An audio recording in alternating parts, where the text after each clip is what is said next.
My name is Dean Martin, the VP of Marketing at Affinitive, and I want to take you on a journey into the customer experience in the AI era, the edge dealers can't ignore. And we all know AI is the hottest topic in business right now. And when we look at how this intersects with the customer experience, we know we can't just take humans out of the equation and expect AI to manage the experience. And to be clear, this session focuses on the customer perspective and what dealers should consider when they want to elevate that experience. And so to accomplish this, we have to know the secrets to strong customer relationships. So what are those secrets to customer relationships? Well, today I'm going to break it down piece by piece. What constitutes a stellar customer experience and how AI and technology can help deliver that consistently, some of which you can implement at your dealership starting today. But it really starts with managing the experience. And since we know this is the driving factor of all relationships, let's take a look at the history behind how we got here and where we are today in the age of the experience economy and customer expectations with today's products and services. So this really ushers in the evolution of economic progression and how it contributes overall to this experience. And to illustrate how the experience economy works, I'm going to use an example that we're all familiar with, and that is coffee. And so this chart shows the intersection of market value and customer need. And market value from low to high, left to right, and your customer need from generic to specific. And so you can see that there's a growing arrow there that's showing up and to the right. And so for coffee specifically, the market value of coffee was pretty low as a commodity. And then as the popularity of coffee took off, merchants started offering coffee at their coffee shops and markets, and ultimately increasing the value in the need for this magical bean juice. And then suddenly, coffee shops are spreading across France and England, ultimately to America, where intellectuals like Thomas Jefferson and Ben Franklin would visit these coffee shops and discuss politics and science. And delivering these services increased the market value and made the customer need much more specific. And then in Seattle, 1971, the first Starbucks opened along the cobblestone streets of Pike Place. They offered fresh roasted coffee and tea and spices from around the world in an atmosphere that was cozy, and they invited their customers to linger in comfortable chairs and get new beverages from baristas that knew their name. And so this provided a very high market value to those customers and became something that they ultimately needed, sometimes daily. And so here's what sets it apart. Those customers were willing to pay more for that experience. So to get to that level of value, you have to differentiate your brand. And so how you do this, like Starbucks, you have to create a distinct identity that can't be easily imitated. So as a dealership, you and your competitors are basically selling a lot of the same vehicles. So the same for service. You're offering the same services as well, but it's all in how you deliver both of those that makes the difference. And then you take that identity and make it a repeatable experience, not only with that customer, but across multiple store locations. Starbucks, by the way, has 17,000 locations. So make sure your store is delivering a repeatable experience because consistency matters. So getting back to the experience economy, you have to deliver an experience, not just a product or service. And that experience has to be memorable and enhances the perceived value of what it is you're offering. So a few questions to ask. First, how seamless is my sales process for new hand raisers? If you have a customer that's arriving in the showroom after they've already completed a lead form online, and then they have to provide that information all over again, not an ideal experience. And then Is my service scheduling as streamlined as it should be? Do your service customers see the recommendations for their specific VIN? Are they seeing some of the services that they declined previously and offering those for a discount so that they can get that brake job or those tires that they declined previously? And then does your service check-in process resemble an airport terminal with flight delays? As you can see here, we all know what this is. You have customers unsure who to talk to when they pull up to the drive. They may see a porter. They're not sure if the porter has their information about their appointment. So it really matters that experience driving up to the lane and knowing exactly what to do and where to go. Another key factor is the frequency of that experience. And when you think about that vehicle purchase experience every 3 to 5 years, you have that one transaction during that period, and you really have to make it count. So from our research at Afinitiv, we found that purchase satisfaction impacts brand and dealer loyalty. And a couple of stats that I want to share. Customers are 3 times more likely to purchase from the same dealership when the buyer rates that experience as extremely satisfied. And likewise, customers are 2 times more likely to purchase from that same OEM when they rate the experience as extremely satisfied. So the frequency of the experience matters, but you also want to make it a priority to make that an experience worth returning for.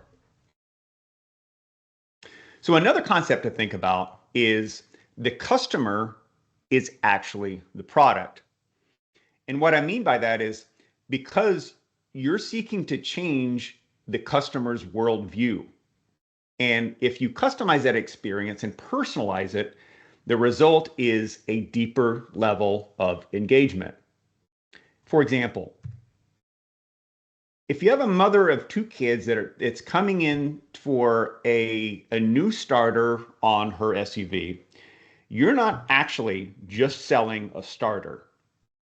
What you're actually selling is peace of mind for that single mother to get her kids to school and for her to get to her yoga class and ultimately to Starbucks, of course. But lastly, let's not forget your role in all of this as a person who contributes to the experience and to be a trusted advisor and an expert so that they can make an informed buying decision with your guidance. And along with an uncopyable advantage, you need the right tools to help you consistently deliver that experience. And by tools, I'm referring to technology because it is the great amplifier. And what and how you amplify it is up to you. And here's what I'm referring to. When I say that technology is that great amplifier, what exactly does that mean? Quite simply, technology amplifies what's already there. And if you have good processes, technology takes those processes and makes them even better. But if you have flawed processes, technology is only going to create more workflow and more confusion for your teams. So to make this work, all touch points have to tell the same story. This applies to your working process inside the dealership, across your staff, as well as the story experienced by your customers. Because when they're being told 7 different things by 7 different people, you're likely to lose that customer. And so how you win is to leverage AI to see some of those hidden opportunities. And start with these questions. How can I tell which customer is more likely to trade in their vehicle? Well, with AI-driven platforms like Afinitiv Quote, you can use trade prediction scoring to identify those customers. As you can see here, 2 of these customers have a score in the green circles that predict how likely they are to trade in their vehicle with explicit and implicit data from the DMS. Next, what's driving their need for a new vehicle? Are they hitting that 5-year mark? Do they have a life change? Have they recently gotten married? Do they have high repair costs for their current vehicle that might be driving that decision? Or are they in love with the newest model of the car they're already driving? And then which customers are coming into equity? We're sometimes surprised how many customers are completely unaware that they have a few thousand in equity. And this is in a time when we see all levels of equity situations. We see negative, we see fully paid off vehicles, and even lease return equity. So when you can answer all of these questions, you're on the right track to accelerating the trade cycle. And with these trade prediction scores, this is a prime opportunity to engage that customer with an offer, whether through email or even in the service lane with the specific details of their current payment side by side with the new payment on a vehicle directly from your inventory. And that's the magic of this. It's pulling directly from your inventory and then taking the guesswork out of the offer so that you're getting to yes with that customer much faster. And then taking that to the next level, not with just one, but two additional vehicle offers in the same communication. So this is going to allow you to move aging inventory, offering that popular upgrade or an EV alternative, all displayed in the same interface. Now, once you have the right tools in place, you can put to work in creating an effortless experience so your customers don't have to work for it. And keep in mind, the more work a customer has to do, the lower they rate that experience. So here's a game plan that you should start with that includes exactly that, simplifying customer interactions, both for the showroom and the service lane, and anticipate the needs for each of those customers. So traditional thinking says that exceeding customer expectations alone will drive loyalty. But combining what we've already learned, modern thinking states that minimizing customer effort along with exceeding customer expectations drive loyalty. And on a side note, one concern we hear a lot from dealers is customers are only loyal to price. They're only looking for the best price. They're going to look around and shop around for dealers best price around the city or around the state or as far as they need to go. But the thing is, this always comes at a compromise for that customer. It always comes at additional customer effort. So they're losing out on the trim level they wanted. They're having to go to a far off location or to an unknown competitor, and sometimes even not getting what they originally wanted at all. So price loyalty doesn't always save as much as customers think. So to create that effortless experience, keep in mind these two questions. How labor intensive is that purchase experience at your store? And of course, how labor intensive is the service experience at your store? So let's take a look at the 4 pillars. Now, focusing on minimizing the customer effort we've created. We're going to look at the 4 pillars of a low effort customer experience that you can implement at your dealership. And so all 4 of these emphasize resolving customer problems efficiently and effectively. So let's start with channel stickiness. Encourage customers to stay within the same service channel to reduce effort. Use technology to guide customers to the right channel and keep them there. So why do people go to the independent repair facilities? Because they have the same staff for nearly every single visit. Are you making an effort to retain your personnel within the dealership? Next issue, avoidance. Proactively address potential future issues during the initial interaction. Train employees to anticipate and resolve some of these related problems before they arise. A great example of this is if you have a customer, a service customer specifically, that always requires a loaner vehicle when they come in, be sure they have it and make sure that they understand that if the loaner is not available, then they need to find another time for their service. Experience engineering, designing those interactions to feel effortless and positive for those customers. Simplify language, provide clear instructions, use empathetic communication. What is your new and used inventory process like? Are you using AI to enhance that experience? Does your website contain a section that's just bought your new vehicle? Click here to find out more about service and FAQs. So this is a great example of exceeding expectations and reducing customer effort at the same time. And then we have frontline control. Empower frontline employees to make decisions that reduce customer effort. People with the right tools and training to enable employees to resolve issues quickly. Affinity SLA, for example, knows exactly where they stand within their ownership lifecycle. So using these 4 pillars works as a solid framework to build an exceptional experience for your customers. So now that we know how to make the experience as effortless as possible, let's take a look at when that decision time arrives, either sales or service. And so we need to break down the barriers by playing the role of educator and teach them something. And ultimately, we want to appeal to your customers' higher sense of reasoning. So from the minute your customers walk through the door, they show up with unconscious biases about your dealership and salesmen. You already know what these are. They think salespeople are pushy, or I'm going to be here buying this car forever, or my service is going to cost a fortune, or I'm not going to get the deal I want. And why is that? Well, it's because most of them have a previous experience that fuels that bias.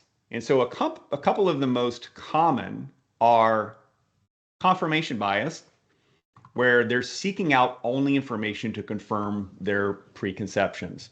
So in essence, they co-create that reality.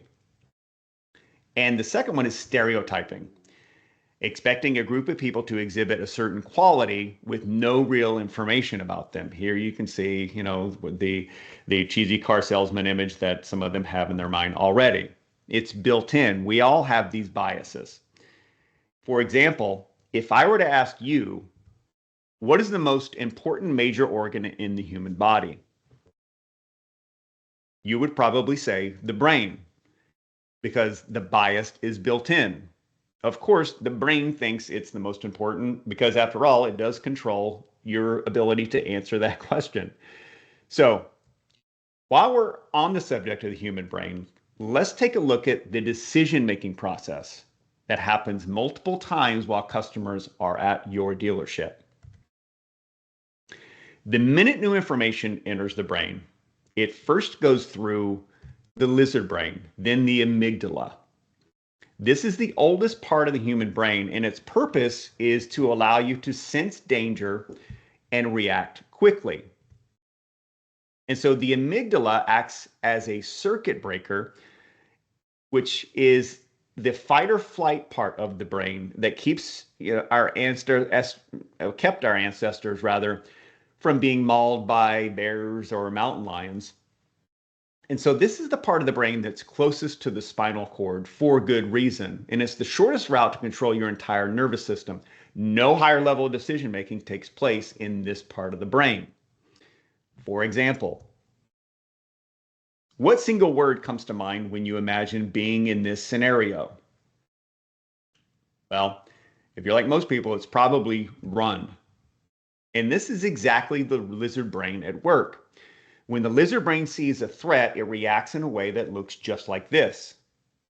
And so this very scenario plays out in your dealership. Does this face look familiar? So we all know this reaction. It's the threat reaction response. It's the fight or flight reaction for a scenario like a catalytic converter repair or getting a trade value that didn't quite match what they expected online, what they saw on AutoTrader or elsewhere. So the reaction of $1,200 for a catalytic converter, or my trade is worth what? So here's your game plan for those situations.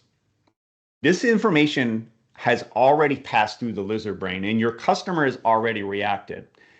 So you, as a trusted advisor, need to help your customer make an informed buying decision. And what you want to do is have that information go to the neocortex portion of the brain. This is the higher cognitive function area of the brain that makes rational decisions. And this is where learning happens. So, in effect, the reaction of $1,200 for a catalytic converter or my trade is worth way more than that goes to the neocortex and becomes something very different. So it becomes, let's go ahead and fix the catalytic converter now because I know I'm going to need it. Or can we discuss my trade value in further detail? So that's where the negotiation happens. And one of the main differences is that the lizard brain is most concerned with now, and the neocortex is most concerned with the past and the future. So your objective is to get this information processed not by the lizard brain, but by the neocortex. So when you're presenting MPI results, for example, to your customers, you have the opportunity to teach your customers something, whether in person or via mobile. And Affinitive's MPI tool, along with Tech Video, are great ways to do exactly that, allowing you to not just tell the customers what they might need, but you can also explain with images and video. This way you have the opportunity to show the evidence of your findings and allow them to make an informed buying decision. And here's proof from our most recent survey results. Nearly 60% of customers who declined would be more likely to complete the repair if video evidence is presented. So to encourage rational decision making, here are a couple of questions to ask yourself. Number one, have I provided the evidence, photos or video, of the vehicle condition along with a thorough explanation? A trusted advisor is a great teacher. And use the element of time to your advantage and ask, have I given the proper amount of time to let that decision marinate, even if it's only for 10 minutes? And if the answer is yes, the decision will almost always go your way. And then finally, connect with them through the science of learning and engage the reward centers so the brain can absorb something new. And when you're explaining how a transmission works, provided they care why their transmission is going to cost $1,700 to repair, you can enhance the experience by taking the time to teach them something. So approach it from the role as a trusted advisor, not as a dentist. So from what we've learned so far, let's take a look at some of the ways to elevate that customer experience and innovate your approach. More specifically, to rethink what it means to provide the highest level of service. So following the sale, use the first 12 months post-purchase to solidify the relationship with the customer. I know dealers typically do this already, but use automated and personalized ORP marketing platforms like Affinitive Essentials to allow your dealership to accomplish this with a high level of precision. How about this advancement in technology? I know everybody's familiar with this. Leveraging transparency to provide customers with a play-by-play experience. And for over 15 years, Domino's has provided a hyper-personalized delivery tracker for its customers. And advancements like this one are how customers stay loyal. Now let's apply that same commitment to the dealership experience. So using tools like RO Tracker allow you to accomplish exactly that. So you're giving customers the play-by-play that they're already used to with the Domino's Pizza Tracker, and now you're making it a seamless part of the vehicle service process. So this is going to eliminate needless phone calls for status updates and keeps your advisors productive. So now, maintain the uncopyable advantage. Continuously evaluate and adapt your strategies to maintain your unique position in the market. Process development and evolution, more specifically, to continually improve upon your process. We all know this, but How do you do it? Well, a great example is the modern trend, as you can see here, with hospitals displaying their current wait times in their ER. It's a good thing to know if you're on your way to the hospital and you need to be seen fast. So another trend adopted from the restaurant industry, and by no means is this new, but what if you offered happy hour discounts at your dealership? In other words, provide discounts for non-peak times and allow your service bays to be full and offer incentives in exchange for flexibility for your customers. And so here's an interesting stat to reinforce the impact of that small change in scheduling options. In a recent JD Power study, they uncovered 64% of customers who were willing to schedule an appointment for a less convenient time if they receive a discount on that service. So it's a small change, but it's a huge impact on the overall customer experience. So then the question becomes, are you offering service discounts during non-peak times? In this example from our Capacity IQ functionality, a customer scheduled an appointment at 3 p.m. and received a 10% off coupon. This gives your customers more options and increases your service scheduler completion rate. So, with everything I've shared with you up to now, you might be wondering, how do I know when it's time to change processes if I've had these processes in place for years? Well, you want to start by getting that customer feedback through various channels. And as you can see here, mind the feedback loop. So you have to measure the experience and then make the necessary enhancements. So a great example of the feedback loop is streaming services. So Netflix started doing this and still does the best job of all the streaming services. When you're asked if you loved or liked or disliked a program, this, along with your viewing habits, are used to recommend other programming that you're likely to watch.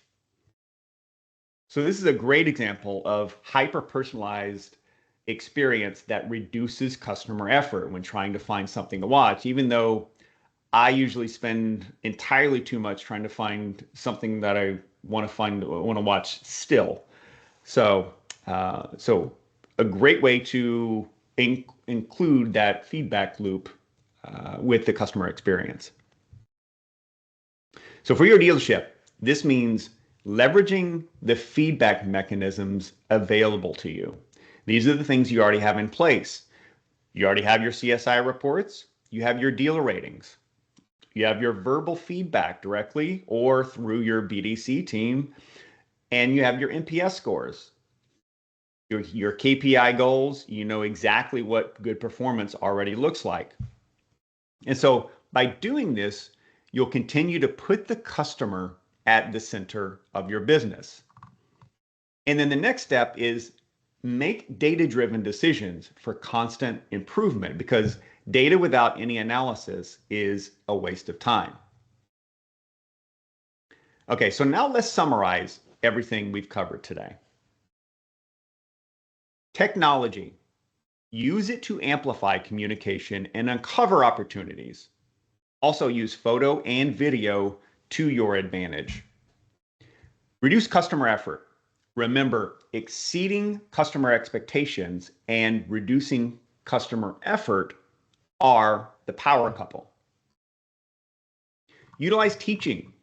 Eliminate that fight or flight response by engaging the neocortex, not the lizard brain. And you want to light up the brain with dopamine by teaching them something new, getting them engaged in the process. Stay innovative with your processes, and don't forget to hyper-personalize your entire processes that you have in place. And then finally, track feedback and keep your customers in the center of your business. Sounds obvious, but this is a big one. So this is how you build an amazing customer experience with the foundation of trust. And a final thought for all of your neocortexes here. Customers have numerous touch points to remain loyal to your dealership, but they only need one reason to never come back. And if you make the experience as effortless as possible, the decision to visit your dealership will also be effortless. And so at Afinitive, we power many of these technology-driven touchpoints with AI and ML, as you've seen. And some of these solutions our dealers love are Quote to identify those trade-up opportunities using that trade prediction score, MPI and Tech Video to clearly show the recommended repairs using media, again, showing and teaching your customers something. Book and RO Tracker give customers flexibility when scheduling service and keeps your service bays full. So all of these tools work seamlessly to truly elevate that dealership experience, both for your customers and for your dealership staff. So that brings us to the end of our session today. If you are interested in learning more about any of these solutions mentioned during this broadcast, feel free to visit Afinitive.com or email me directly. You can scan the QR code with your mobile device if you are on a desktop computer currently. And I'd like to thank each and every one of you for joining me today